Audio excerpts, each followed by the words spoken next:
Okay, so my name is Mike Morden. I'm told that you guys are here a lot. That's pretty exciting. So I'm sure that you already know what Lunar Lion is, right? We're going to the moon. Yeah. Pretty cool. It's pretty exciting, right? Yeah. Nobody's been there in a long time. We're going to be the first. Penn State. I need another volunteer. You want to come up? All right, come on. All right. We're going to test acceleration and speed. And you're going to help out. What's your name again? Sarah. Sarah. Excellent, Sarah. I'm Mike. Why don't you come over here to this side of the room. And I'm going to get out my clock. Let's see here. Okay. So you're going to walk from this side of the room to the other. Doesn't have to be fast. Just walk and we're going to time it. Okay? Ready? Go. Excellent. And that took you 4 seconds. So, if it took you 4 seconds to walk from this side of the room to that side, how long do you think it will take you to walk from that side to this side? 4 seconds. Excellent. And so how long do you think it will take if you need to walk from that side of the room to that side back? 8. 8. Excellent. Let's find out. I'm going to start my clock again. Whenever it comes back. All right. And this time I want you to walk to the end of the room and all the way back. Okay? Go.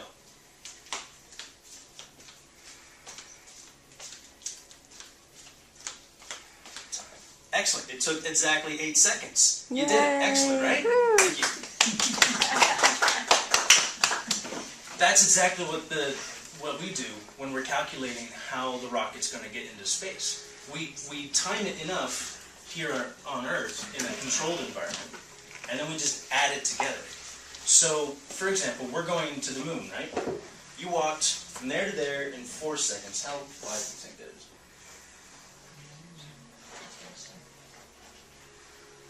That's about 15 feet. Each tile's about a foot, right? So, if that's 15 feet, you went 15 feet in 4 seconds. This is exactly what we do to get to space. Now 15 feet in 4 seconds, I looked this up ahead of time because it's a big number. From here to the moon is 1,234,543,963 feet from here to the moon. Wow. That's a long way. So, let's see now. That's a big number. You gotta type all this in. How long do you think it would take you to walk there, Sarah?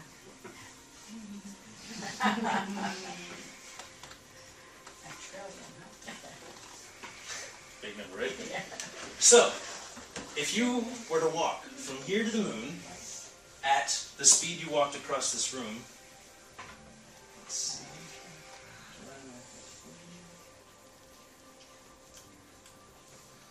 It's a big number, it's a lot of seconds. Let's narrow that down a little. Let's see. 10 seconds. 60.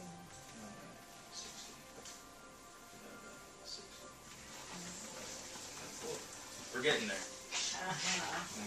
Divided by 365. So, oh my goodness. You walk slow, girl. It would take you 2,000 years to walk to the moon. Wow. That's exactly what we do. I was just using my calculator on my phone here. All I did was I took this, right? That's how many feet you were walking, divided by the feet per second that you walked 15 feet in 4 seconds, right? So that's the math. I don't know how much you guys know about multiplication and fractions and stuff, but when you work all this out, if you walked that many feet at this speed, that's how long it will take you to get there. Pretty long time. You had a question? How do you get the messages from way down here to the moon? Math. More math. It's ridiculous levels of math. But it's really cool. Because that is the sort of stuff I do. I work with the power systems and to some extent the radio systems. Well, I was thinking that the children maybe know all about wireless systems now, so that would make sense to them, right? You can push. Well, you guys have devices and stuff, like your computers have Bluetooth and Wi-Fi, right? And the thing about Wi-Fi is, if you have, I love visuals, so with Wi-Fi, like if you have a little antenna thing here, and here's your your computer, and it's putting out a signal, right? And then over here, this is you with your little Wi-Fi device, and you're within range of that Wi-Fi device. But the interesting thing about that is it gets weaker and weaker as you travel away from the device. So if this was a wireless device here on Earth, the moon would be like across the street over there. It's a long way away. So we have to make special antennas that can transmit long distances. And then we have to point them directly at the moon and point them directly at our devices. And then they travel more towards where we want to go. And there's all sorts of math equations about how far these will travel, how fast they travel. There's even with our best technology, there's still a limit to how fast we can talk to people on the moon and equipment. Don't remember the exact number. A few seconds, I think, is a delay. I think maybe 2 seconds. But even radio signals, as fast as they travel, can only get from here. The moon is so far away that it still takes several seconds, even for radio signals to get there. And that's just the moon. Everything else beyond the moon, it takes a long time. I think several minutes delay between here and Mars, which we'll get to someday as well.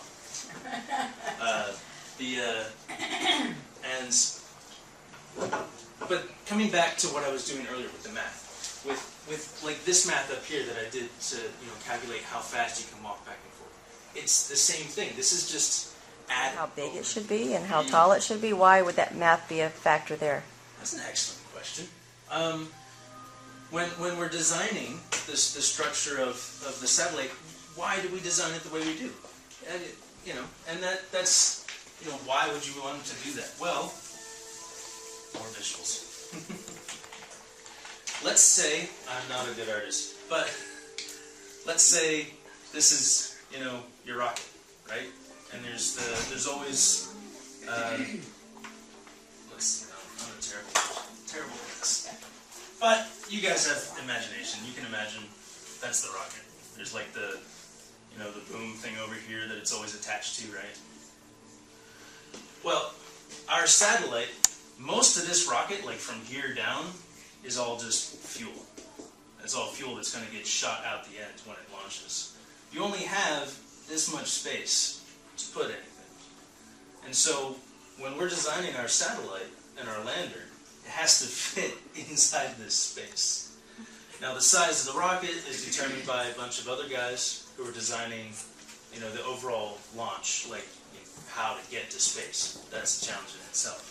They design the rocket, other people will design the thing to fit inside the rocket. And so they're told, okay, you only have from here to here. You have 3 yards to work with. Make your system smaller than that. And so we have to find a way to get our system to fit inside that rocket and still do all the amazing science that we want it to do.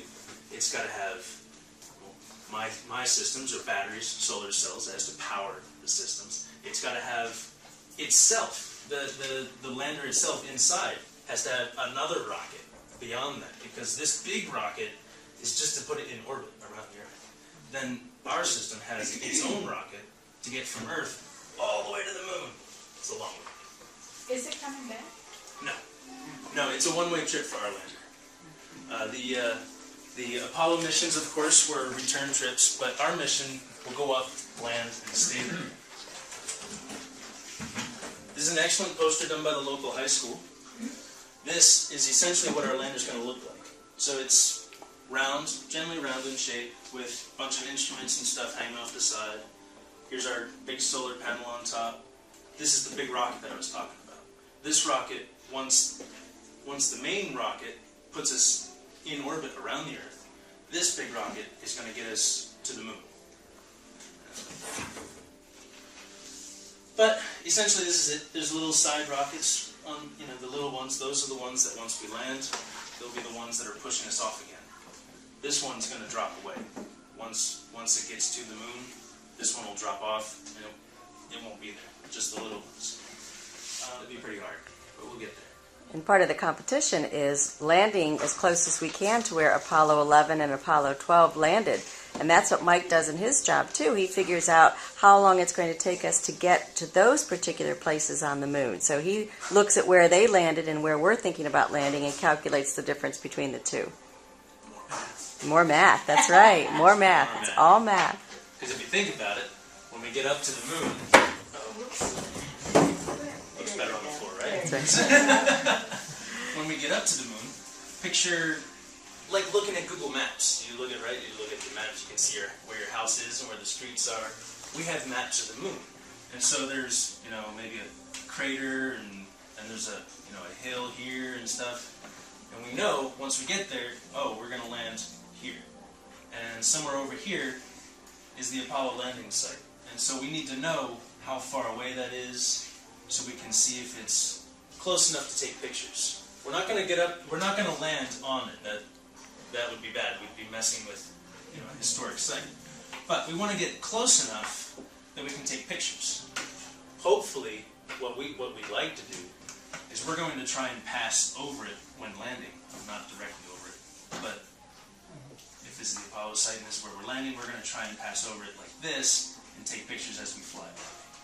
That'll be fun. But we have to calculate all this. You have to calculate exactly where you're coming in, where you're landing, where you're doing. And those equations, those are too long to write down on the board. I can't show you those. But those are some pretty impressive ones as well. But there's still equipment up there from when we had men on the moon standing there doing stuff. All the equipment had to get left there because it was too much to carry back.